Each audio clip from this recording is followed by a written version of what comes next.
Hi friends, welcome to Shashtika kitchen. இன்றைக்கி நம்ம பார்க்க போகிற ரெசிபி ஒரு சூப்பரான ஒரு கீர் தான். இப்போ மாம்பழ சீசன் இல்லையா, ஸோ இந்த மாம்பழத்தை வச்சு இன்றைக்கி ஒரு சூப்பரான ஜவ்வரிசி மாம்பழ கீர் தான் செய்ய போகிறோம். எப்படி செய்யலான்னு பார்க்கலாம். இதுக்கு ஒரு பாத்திரத்தில் ஒரு 200 ml அளவுக்கு தண்ணி சேர்த்துக்கலாம்.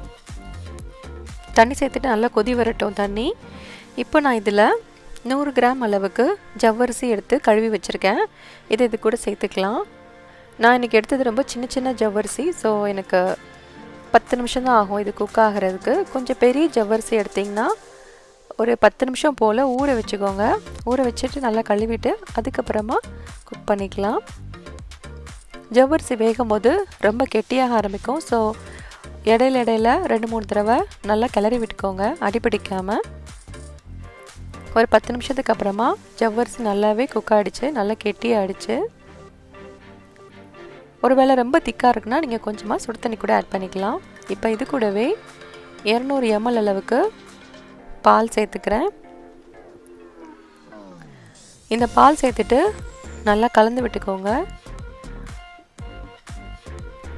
நான் இன்றைக்கி ரொம்ப கெட்டியான பால் தான் எடுத்திருக்கேன். அப்போ தான் இந்த கீருக்கு நல்ல திக்னஸ் கிடைக்கும். அதனால நான் அந்த தண்ணி கலக்கலை.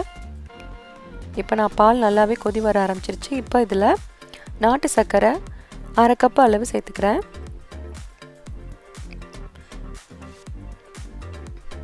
நாட்டு சர்க்கரை சேர்த்துட்டு நல்லா கிளறி விடுங்க.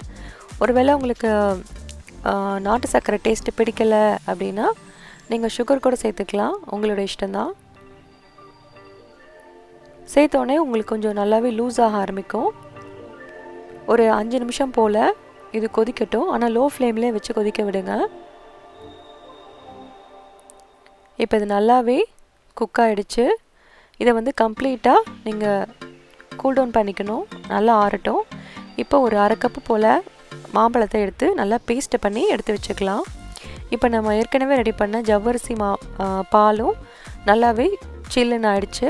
இப்போ இதை ஒரு பவுலில் மாற்றிக்கிறேன்.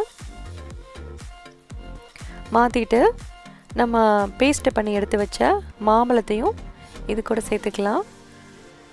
சேர்த்துட்டு இதை நல்லா ஒரு தடவை கலந்து விட்டுக்கோங்க. இந்த கீருக்கு ஒருவேளை உங்களுக்கு ஏலக்காய் ஃப்ளேவர் பிடிக்கும்னா நீங்கள் அந்த ஏலக்காய் தூள் கூட கொஞ்சம் சேர்த்துக்கலாம். நான் இன்றைக்கி மாம்பழம் ஃப்ளேவரே ஓகேனால அதை நான் ஆட் பண்ணலை. சேர்த்துட்டு எல்லாத்தையும் நல்லா கலந்து விட்டுக்கோங்க. இதை நீங்கள் சில்லுன்னு சர்வ் பண்ணால் ரொம்பவே சூப்பராக இருக்கும்.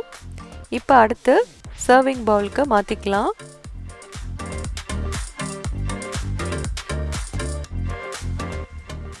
பத்து 15 நிமிஷத்தில் நீங்கள் ரெடி பண்ணி ஃப்ரிட்ஜில் வச்சுக்கலாம். நீங்கள் வச்சு நெக்ஸ்ட் நாள் கூட சாப்பிட்டுக்கலாம், நல்லாயிருக்கும். இப்போ கார்னிஷ்க்கு கொஞ்சமாக குட்டி குட்டியாக கட் பண்ண மாம்பழத்துண்டு அது கூட மேலே சேர்த்துக்கிறேன். ஸோ கார்னிஷ் உங்களோட இஷ்டம் தான், நீங்கள் என்ன வேணாலும் மேலே போட்டு சாப்பிட்லாம். இது ரொம்பவே குயிக்காக செய்யக்கூடிய ஒரு ரெசிபி. இந்த மாம்பழ சீசனில் நீங்களும் இந்த ரெசிபியை செஞ்சு பாருங்கள். செஞ்சு பார்த்துட்டு ரெசிபி எப்படி இருந்ததுன்னு உங்களோட ஃபீட்பேக்கை கமெண்ட்ஸில் சொல்லுங்கள். இந்த வீடியோ உங்களுக்கு பிடிச்சதுன்னா லைக் பண்ணுங்கள். ஷஷ்டிகா கிச்சனை மறக்காமல் சப்ஸ்கிரைப் பண்ணுங்கள். உங்கள் ஃப்ரெண்ட்ஸுக்கும் இந்த வீடியோவை ஷேர் பண்ணுங்கள். இன்னொரு நல்ல ரெசிபியில் உங்கள் எல்லாரையும் சந்திக்கிறேன். பாய்.